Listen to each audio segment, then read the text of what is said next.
Hello again, everybody, and I'm so glad that you're here. Oh my gosh, I can't wait to get started. I'm so excited about this card. So I have all of the pieces that we're going to need to use to create the card over here. I'm going to go through them one at a time real quick, but first I wanted to show you the card. This is the card that we'll be creating. It is a fancy fold, and although it looks really hard, it's not. But wait, watch this. What? Look at that. It pops open and it is designed to be able to stand upright on a tabletop so that the front of the card can display for the person that was your recipient for the card. I'm just so excited. Okay, let's put that aside and go through the pieces. All of the dimensions are in your PDF. So make sure that you download the PDF. If you're not attending this live, you can still get the PDF. Just come visit my store at stampcraftingmasters.com and you'll be able to see everything there. Okay, so for this card, one thing that you're going to need to do is cut off about 3 inches of one of the pieces of paper and fussy cut, or you can use the dies to die cut some of these images. So let me just show you what some of these look like. We've got some flowers. I had a lot more before I finished a couple of the projects, but I've used some of them. As you can see, I even fussy cut right up to the edge. You can use those kinds of pieces on additional cards if you want. You can tuck them under so that they can show just the part that isn't cut on an angle. But so you'll need some of those pieces. You're going to need your card front. Your card front is this piece right here. And I'm going to go through the instructions specifically on how to score and fold and cut this. There's only one cut, and the scoring and the folding is extremely easy. We have 3 pieces of our fancy DSP. This is one of the specialty papers that is in this. If you bought the suite, it's included in the suite. All right, then we have 4 of the similar kinds of squares and 2 that are the opposite pattern. We've got 2 of our hydrangea hue. We've got 2 of our DSP. This DSP is the one that has the flowers and the crumb cake color on it. It also has that really nice bronze foiling. And then you're going to need your card base, which is a single regular size card. Again, all of your instructions, cutting instructions and dimensions for all of these pieces is in the PDF. We're not going to do that on here. And then we are going to come back and we're going to create this card. Let's go through the cutting instructions for the next segment first. Okay, let's go through these cutting instructions real quick. So we have our piece of paper here. Once you have the dimensions of where you're going to put your lines, most of this is all scoring. So I already know what those measurements are. I'm just going to quickly show you. I'm going to move my cutting blade out of the way. I'm only going to be using the scoring blade. I'm going to score, and then I'm going to turn my paper around and I'm going to score on the other side. I find that's the easiest way to do it, only because the rest is just connecting the lines. So we have this line right here. It's a score mark, and we have this line right here, so we can see where those are all going. Now, what I'm going to do is I'm going to score from this corner to this corner and the top right to the bottom left. And the way that I do that is I use my paper trimmer. I have my cutting corridor here. I place that little score mark right in the center, and then I turn the bottom of the paper so that I can make the other one go down here and make sure both of them are in the channel of the cutter. Now, we're still not going to cut. We're only going to score. There's no cutting yet. So we take our score blade and we score across. Now we're going to do the same thing going the other way. And again, it looks a lot harder than it is. It does take a little time to get your eyeballs going in the right places.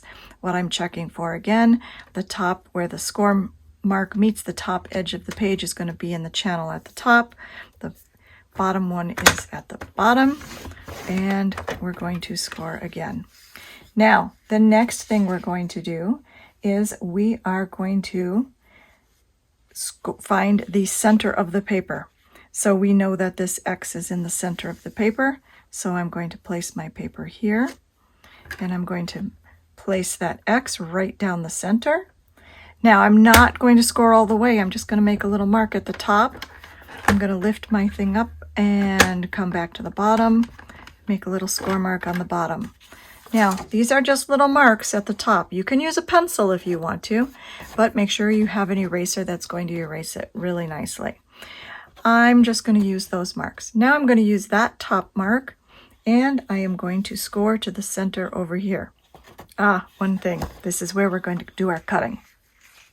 We're going to turn our paper the other way, place that X in the middle again. Right now, I'm just going to move this up, and I'm looking down through my ruler, and I'm waiting to see that X right in the center. And I can see it right there. Now I'm going to hold this up, and I'm going to move my cutter to the center, and I'm going to place it down. That's going to poke a little hole in the paper and get it started. I am going to cut a line from this score mark here at the top of the trimmer currently, and I'm only going to go that far. You can use the marks on the top of your paper trimmer blade.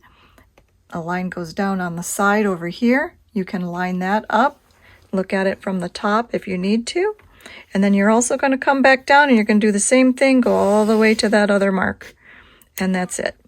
I put the blade back into the center and lift it up, and you can see I've got my cut. All right, that cut gives us all of the rest of the dimensions that we need to finish doing our scoring. So we have our top mark, and we have where our cut ends. We're going to score again, no more cutting again. So again, I'm going to place this into the channel. I'm going to look down here and make sure it lines up over here. And I'm going to score only to the line. So now I have a little X here. Now I'm going to do the same thing on this side. We're going to take it over here, move that to the channel, close it up, verify that I can see the top edge and where my corner meets, and I'm just going to score here. I like to start right on the inside one and then work my way to the edge. That way the scorer doesn't get caught on the little nick there that we have in the edge of the paper. We're going to do that on all four of our little corners or our little squares. As you do this more and more, you'll become more familiar with it, and you'll also realize that these do not need to be exact. And even if the score line doesn't go all the way to the edge, like these here look like they might have not made it all the way to the corner, that's okay, not to worry, because we're going to fold this paper. Okay, so here we have all of our scoring and our cutting done. I'm going to bring in a template that I have. I have this printed for you in the PDF. The dotted lines are the score lines. So you can see we had our two edges. Oh, and I see we missed some, so let's go back and get those. We need two more score lines, crisscrossing our X. So we're taking this X here and this X here, placing them over the channel of our paper trimmer, lining them up down in the guide. And we're going to go all the way down, straight down. We're going to do that again on the other side. And line those up again. My bottom one is off just a little bit. And I'm just looking right down in here, in between where I know that score blade is. And I'm just making sure that it's close to center. And then I'm going to score. Okay, here we go. All right, so this is what it looks like. I'm checking against my image. Yep, I have everything I need. I've got my cut and I've got my scores. Now I'm going to hold this up here so that you can see the lines. That way it'll make a lot more sense. So in paper crafting, we use terms like mountains and valleys when we are folding our papers. Valleys means you're going to fold it in. You're going to have a valley. See, that's a valley, and then this would be a mountain. So when you're looking at this, all of the lines that are going from the top edge of the paper here to the bottom edge are going to be valley folds. All the other ones, all the X's, the diagonal lines, those are going to be mountain folds. So let me show you the easiest way to fold this.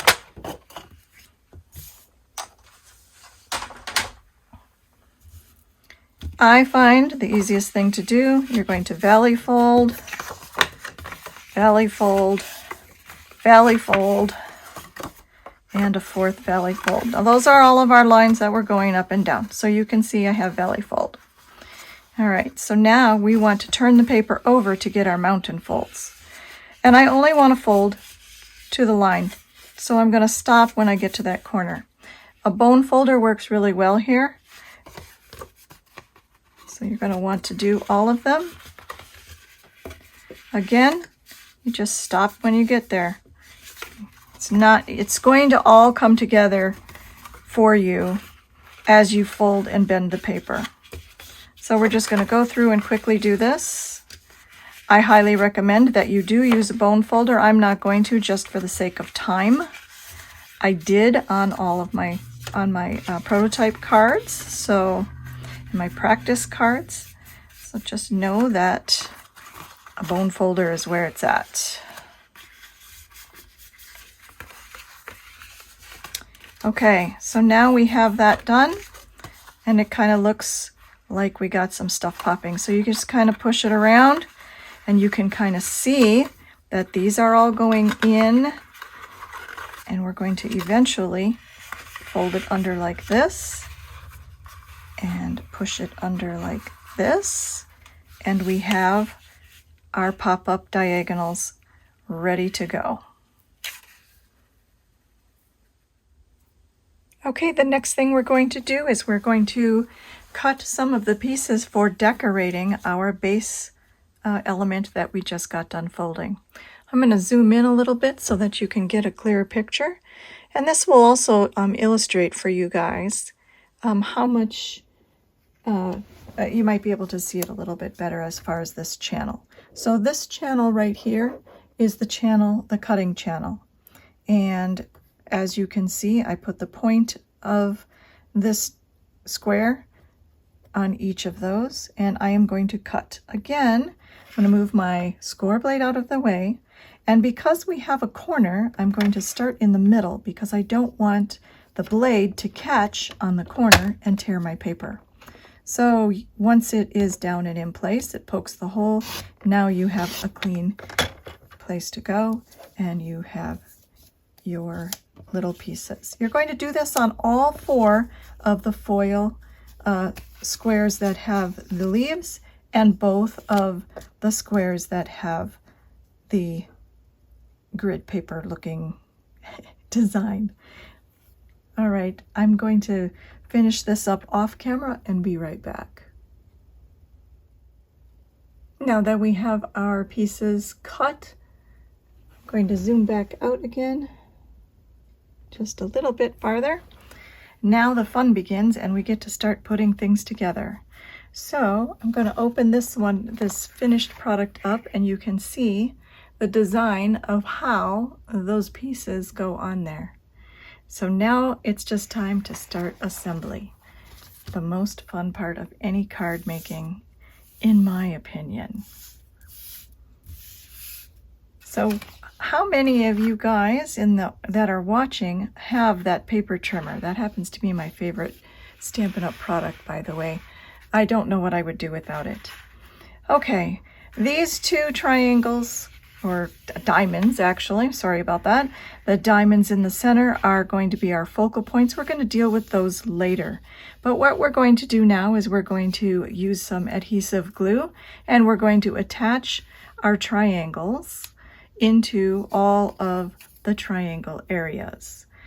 And so the idea You can put them in any order you want. If you want to use different colored paper, if you didn't get this add-on, then by all means, use whatever you have. It is not important which paper you use. More importantly is that you're here and that you're having fun learning how to put together a new card. All right, so you can kind of get the idea of what I'm going to do. I found the easiest way to do this was before adhering it to go ahead and fold my corners or my little triangles that are going to go in, and grab my bone folder and crease them all. So I went through and I creased them all first, and then we'll adhere them. Okay, now that we have started putting our triangles onto our card front, we are going to continue and get them all in place. I like to use a liquid glue, and I use the My Sweet Petunia glue press. It's a great way. I put the liquid glue from Stampin' Up! Right into the container, and it allows me to use less glue and be more precise. So that's just a personal preference. You can use the bottle, the green bottle, if you like. When I'm placing these onto the paper, I make sure that it is flush against the straight edge, and then I fold it closed and squish it together to ensure that all of the glue is adhering where I need it to glue. I'm just going to squish it closed. Oh, I missed that side. This is why we do it that way. I find it easier to put the glue when I begin onto the triangle piece and not onto the card base. But you can do whatever you find works best for you. That's a great thing about getting together with friends to craft, is nobody ever gives anybody a hard time for doing whatever works best for them. And I love that about card making. Okay, I'm going to finish putting these all on, and then we'll continue with the next part. So we've just finished putting on all of the pieces that go into the center. And one of the things that I've noticed, and I'll make sure I put a note on the previous section of the video, these grid paper design triangles did not need to be folded in half. They were flat. So you do not have to fold those. You only need to fold the 4 of the matching. All right, so the next thing we're going to do, we have our 2 additional pieces of paper. We're going to glue those on right here. Next, we're going to grab our card base and our additional piece of foil DSP. And we're going to glue it on to the right-hand side of the paper right here. You can use as many or as few pieces of the extra die cut or fussy cutted DSP, and you just layer it and put it onto these little squares wherever you like, and then these squares are going to be adhered to the focal point of your card. For the sake of time, I've already recreated those, so I'm going to bring those in now.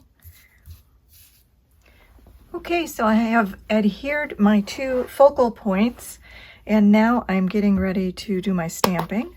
I'm using Secret C, which is a 2026-2028 in color, so it's going to be around for a couple years. I love this color. People are calling it the new black. I know that Roseanne is not a fan of it, but I absolutely love this color. I think it's very complementary to all of the blues, and it can be used like as a black as well. So yeah, this is the foam pad. The new pads are going to be updated next year, 2027. They're going to start phasing in the the felt pad instead of the foam pad. I did want to touch base a little bit on fussy cutting as well. So for those of you who have never fussy cut before or are uncomfortable with fussy cutting, I find placing my middle finger through and my thumb through the other hole, and then using my index finger to kind of guide the pressure of my scissors. The trick to fussy cutting is to move the paper and not the scissors. So I open my scissors wide and I slowly close the blade and then move it along, and then I move the paper instead of the scissors. And then we just fussy cut around a little bit, and I usually keep, I like to keep a larger amount of white, and then I can go back and trim if I feel it's too far away. I like to go around the taller letters and make a little bump and kind of, just give it a little bit more dimension.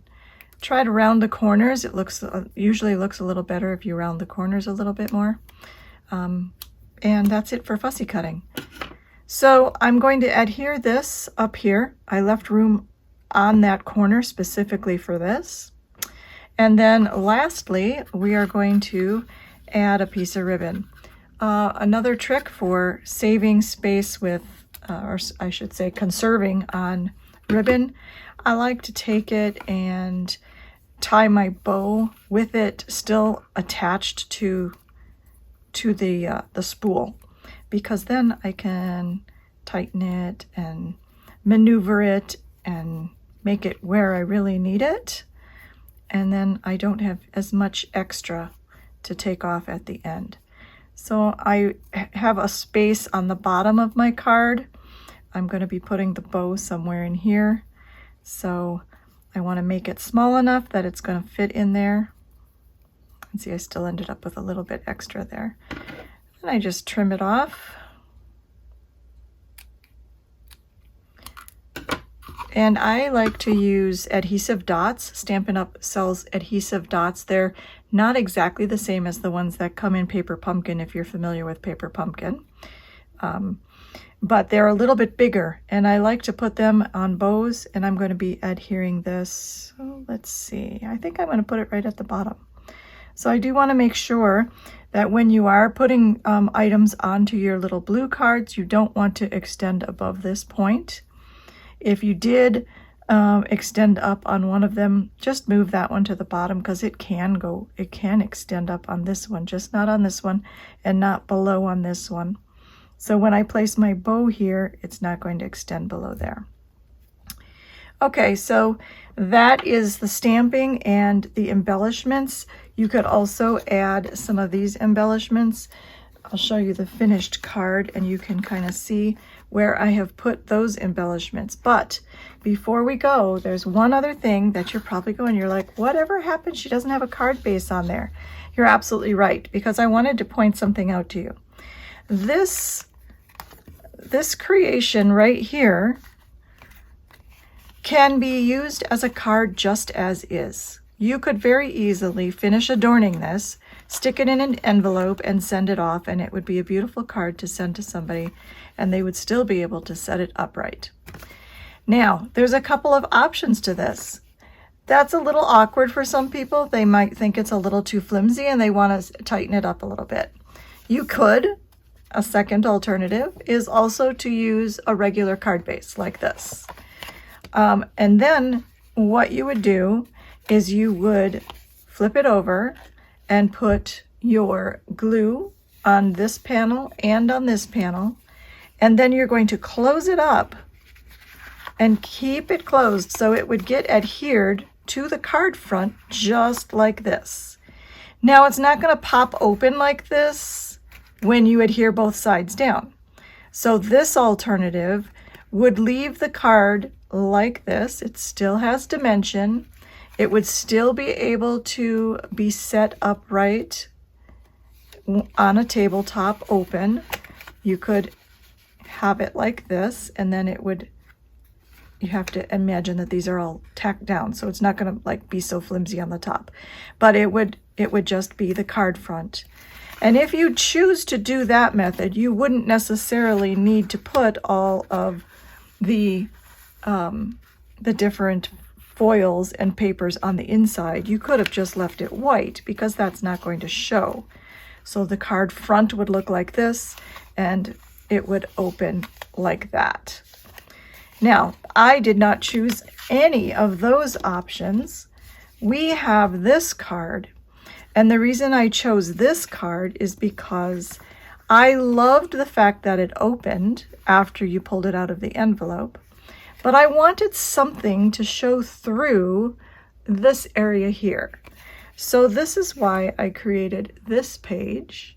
So I am going to take glue and put it on this side, adhere it to this edge over here, and now when it's open, you can see the beautiful paper underneath, and it closes for mailing, and when it is open, it can still stand upright, and it's a little longer.